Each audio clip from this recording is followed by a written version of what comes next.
সরকারি জমিতে গাছ লাগাইতেছি, কি লাভ হবো কত? সবাই খুশি হবে, খুশি হবো সাব্বাস বুড়া। আমার নাতিটা অনেক সুন্দর কথা ক। একটা জিনিস খেয়াল রাখবি, সব সময় কিছু কাজকর্ম করতে হইব নিজের জন্য না, অন্যের জন্যে, বুঝছস?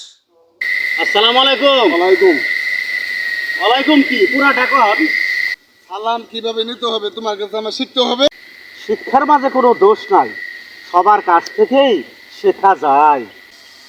সরকারের জমিতে গাছ লাগাইতেছ, সরকারের অনুমতি নিছ যে না, তো লও, গাছ তো লও। সবার উপকারের জন্য তো গাছ লাগাইতেছি। সরকারি জমি মানুষের উপকার হবো না হবো সরকার বুঝবো, তুমি কেরা? এই শোনো, সরকারি জমিন ক্ষতি সাধন আইনের মধ্যে পড়লে তুমি কিন্তু নিরুপায়। এইটাই হইল মূর্খ থাকনের ফল। লোকটা মূর্খ বইলাই আজ এই কাজটা করলো, এজন্যই শিক্ষার দরকার আছে।